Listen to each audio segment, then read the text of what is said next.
دلی airport سے واپس بھیجی گئی افغان رکن پارلیمان رنگینہ زارگر کہتی ہیں کہ انڈیا کے اس سلوک کی توقع نہ تھی۔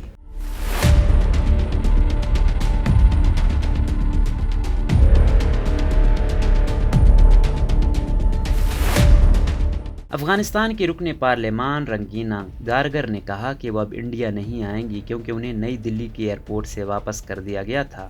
ترکی کے شہر استنبول سے بی بی سی سے بات کرتے ہوئے رنگینہ کارگر نے کہا کہ وہ افغانستان کی منتخب نمائندہ ہیں اور انہیں انڈیا سے بہتر سلوک کی توقع تھی۔ رنگینہ کارگر دراصل افغانستان کے صوبہ فاریاب کی باشندہ ہیں اور ان کا خاندان ان دنوں کابل میں ہے، جبکہ خود رنگینہ اور ان کا 1 سال کا بچہ اور ان کے شوہر اس وقت استنبول میں ہیں۔ رنگینہ نے بی بی سی کو بتایا، جب میں 21 اگست کی صبح 6 بجے دلی ایئرپورٹ پہنچی، بدقسمتی سے انہوں نے مجھے انڈیا میں داخل ہونے کی اجازت ہی نہیں دی۔ انہوں نے مجھے دبئی کے راستے استنبول واپس بھیج دیا۔ رنگینہ نے بتایا، میں نے افسران سے کہا کہ میں اکیلی عورت ہوں اور رکن پارلیمان ہوں، لیکن انہوں نے مجھے سیکیورٹی کے لیے خطرہ سمجھتے ہوئے واپس روانہ کر دیا۔ رنگینہ کے مطابق ان واقعات کے بعد انڈیا کی حکومت کے نمائندے نے ان سے رابطہ کیا اور انہیں انڈیا کے لیے ہنگامی ویزا دینے کی پیشکش کی۔ ایئرپورٹ پر ہوا کیا؟ رنگینہ سفارتی پاسپورٹ پر انڈیا پہنچی تھیں۔ اس طرح کے پاسپورٹ ہولڈرز کے لیے افغانستان کے ساتھ 2 طرفہ معاہدے کے تحت ویزا کے بغیر انڈیا میں داخلے کی اجازت ہے۔ افغانستان انڈیا کے سفارتکاروں کو بھی یہ سہولت دیتا رہا ہے، لیکن ایئرپورٹ پر تعینات عملے نے رنگینہ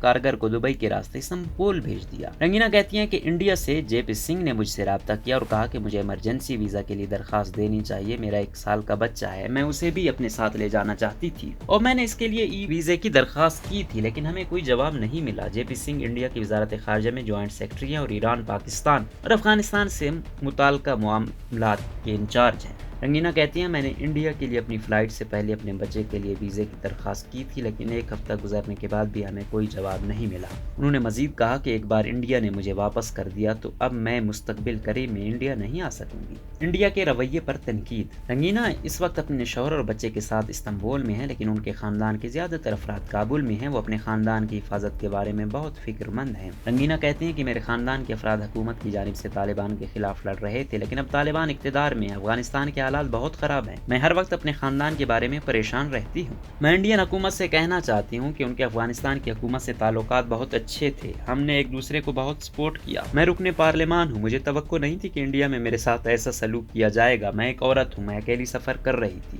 وہ کہتی ہیں، دنیا نے افغانستان کے لوگوں کے لیے اپنے دروازے کھول دیے، لیکن انڈیا نے مجھے واپس کر دیا۔ میں اس رویے کی مذمت کرتی ہوں۔ وہ کہتی ہیں کہ مجھے ایئرپورٹ سے لوٹائے جانے کے بعد ہی انڈیا نے افغانستان کے ہندوؤں اور سکھوں کو اپنے ملک آنے کی اجازت دی تھی۔ ہم انڈیا کے اتحادی ہیں اور ہمیں انڈیا سے بہتر سلوک کی توقع تھی۔ انڈین وزارت خارجہ کا کیا کہنا ہے؟ اطلاعات کے مطابق انڈین حکومت نے تسلیم کیا کہ رنگینہ کے معاملے میں غلطی ہوئی اور اس کے بعد ان سے رابطہ کیا گیا۔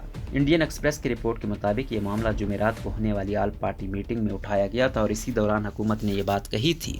میڈیا رپورٹس میں کہا گیا کہ افغانستان میں انڈین قونصل خانے اور سفارت خانے میں موجود افغان شہریوں کے پاسپورٹ طالبان نے چھین لیے تھے، جس کے بعد سیکیورٹی ایجنسیاں افغانستان سے آنے والے لوگوں کے بارے میں چوکس تھیں اور اسی وجہ سے رنگینہ کو واپس کر دیا گیا۔ افغانستان میں سیکیورٹی کی صورتحال مسلسل خراب ہوتی جا رہی ہے۔ کابل ایئرپورٹ پر جمعرات کو ہونے والے بم دھماکوں میں امریکی فوجیوں سمیت کم از کم 170 افراد ہلاک ہو گئے تھے۔ امریکہ 31 اگست کو کابل میں اپنا سیکیورٹی آپریشن ختم کر رہا ہے۔ اس کے بعد کابل ایئرپورٹ کی سیکیورٹی بھی طالبان کے پاس ہوگی۔ طالبان نے 15 اگست کو کابل پر قبضہ کیا تھا اور اس دوران افغانستان کے اس وقت کے صدر اشرف غنی ملک چھوڑ کر چلے گئے تھے۔ انڈیا نے افغانستان کے شہریوں کے لیے ایمرجنسی ای ویزے کا اعلان کیا، لیکن افغان شہریوں کا کہنا ہے کہ انہیں یہ ویزا آسانی سے نہیں مل رہا۔ ای ویزا میں مسائل۔ کابل میں رہائش پذیر ایک 19 سال کی طالبہ نے بی بی سی کو بتایا کہ انہوں نے انڈین سفارت خانے میں تعلیمی ویزا کے لیے درخواست دی تھی، لیکن انہیں ویزا نہیں مل سکا۔ یہ طالبہ انڈیا کی پنجاب یونیورسٹی میں پڑھتی ہیں اور فی الحال کابل میں رہتے ہوئے آن لائن کلاسز لے رہی تھیں۔ اب ان کی کلاسیں شروع ہو چکی ہیں، لیکن ویزا نہ ملنے کی وجہ سے وہ انڈیا نہیں آ سکی۔